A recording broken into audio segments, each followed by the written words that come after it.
We're lucky to be growing up in the middle of the technological revolution. Could you imagine having to make these speeches without Google? I mean databases? But really, we're on the verge of some incredible technology that's years in the making. And as a computer science major, I find this especially interesting. I'm going to outline some of the major advances of computing up to this point, including facts and references from my research. I'll begin with a quote. As described by the director of the Computer History Museum, computing was built on death and taxes. If it wasn't the military figuring out how to kill people, or the government, or another part of the government figuring out how to count their money. So the first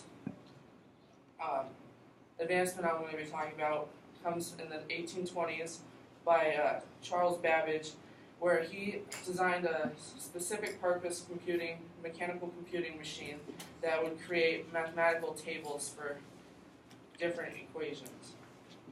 But more importantly, he also designed a computer that, described by the Stanford History of Computing, we would have a processor and memory space to store programs, and it would be programmed using punch cards.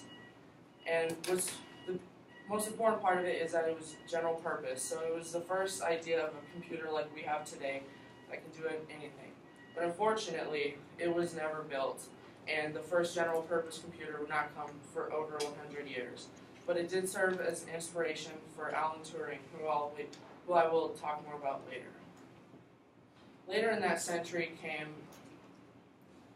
the IBM sorting machine and tabulating machine, which was used for the 1880 census, and it significantly reduced the amount of time that it would take them to collect and sort all the data.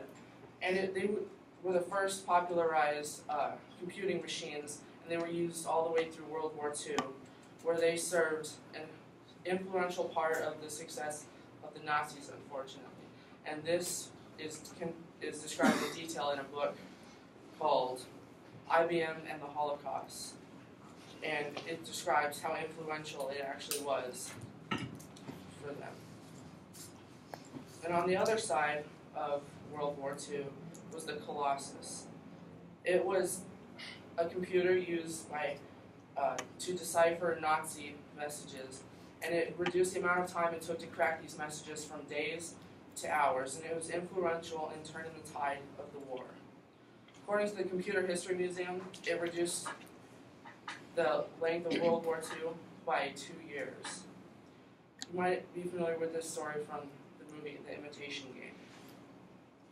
One of the code breakers, which I mentioned before, Alan Turing, was also responsible for inventing the principle of the universal computing machine, where, described by the Stanford History of Computing, it would take a data set and it would learn and it would adapt and it would optimize itself to become better at the problem it was designed to solve. After World War II came the Cold War, and with it the ENIAC, the Electronic Numerical Integrator and Computer. This was the first general-purpose electronic computer. This is basically the origin of the computer that we know today. As you can see, they've gotten a lot smaller since then. It was originally developed for calculating missile trajectories in the Cold War, and also used to make high-level calculations for the creation of the hydrogen bomb. As described by G.R. Trimble, a mathematician who was working on these missile trajectory equations and optimizing the ENIAC for this purpose, his job included making the same calculations all day, every day.